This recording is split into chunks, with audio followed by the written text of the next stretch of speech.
semuanya. Ini kami dari kelompok 3. Hari ini kami akan mendiskusikan tentang revenue center dari mata kuliah akuntansi manajemen. Sebelumnya kami akan memperkenalkan diri dulu.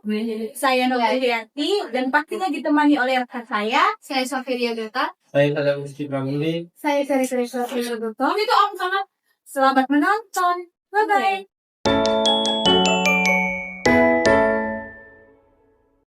Kalian udah tahu belum apa itu revenue center? Belum. Apa itu? Nih aku jelasin ya. Jadi gini, revenue center itu bagian dalam perusahaan yang tugas utamanya menghasilkan pendapatan.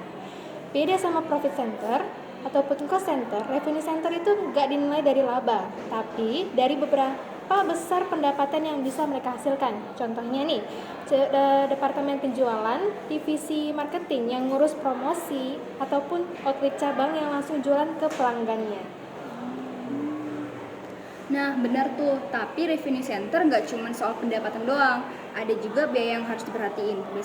Biasanya biaya ini dibagi dua jenis, controllable cost dan uncontrollable cost. Controllable cost itu biaya yang bisa dikendalikan sama manajer revenue center. Contohnya komisi penjualan, biaya promosi, perjalanan sales sampai diskon. Sedangkan uncontrollable cost, biaya yang udah ditetapin kantor pusat, misalnya sewa gedung, gaji pegawai, listrik, dan penyusutan.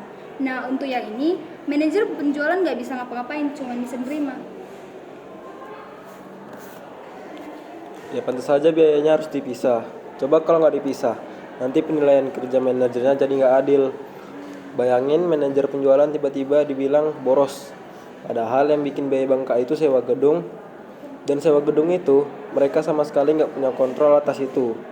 Makanya, dengan memisahkan biaya jadi dua jenis, evaluasi jadi lebih fair dan anggaran juga lebih akurat.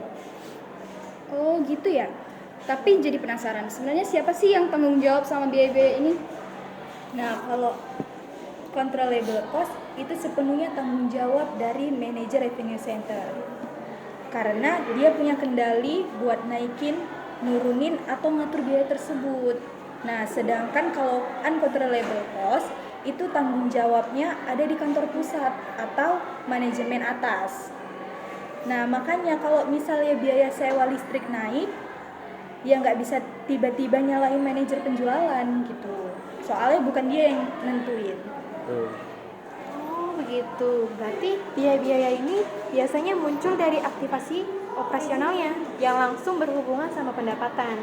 Misalnya nih, departemen penjualan di sebuah perusahaan pada divisi marketing ataupun outlet cabangnya ataupun unit bisnis yang langsung kita ketemu dengan pelanggannya.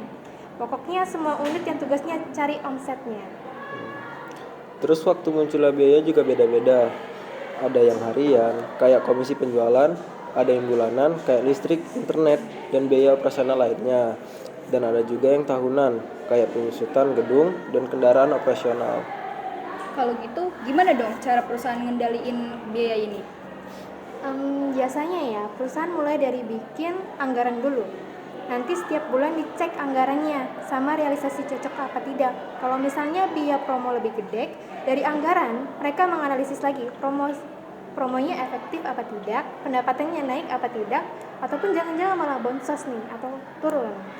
Jadi bukan cuma hemat ataupun boros doang, tapi lebih apakah biaya itu menghasilkan pendapatan atau enggak.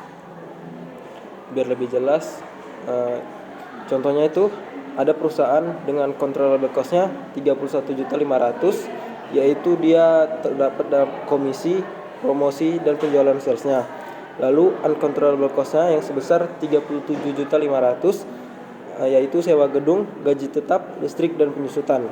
Nah, manajer penjualan cuma dinilai dari bagian controllable cost-nya, karena itu yang bisa dia kontrol langsung. Jadi kalau performa dia mau dinilai adil, ya pakai biaya yang berada di bawah tanggung jawab dia. Jadi intinya revenue center itu fokusnya di pendapatannya. Nah, tapi supaya penilaian kinerjanya adil, jadi biayanya itu harus dipisah antara yang bisa dikontrol dan yang nggak bisa dikontrol. Nah, dengan cara itu perusahaan bisa bikin anggaran yang lebih realistis atau yang lebih pas gitu. Nah, biar kinerja manajernya bisa dinilai secara objektif dan strategi perusahaannya juga bisa lebih tepat. Oke, segitu dulu pembahasan dari kelompok 3. Semoga pembahasan ini bermanfaat untuk teman-teman semuanya agar mengerti tentang revenue center. Bye-bye. Terima kasih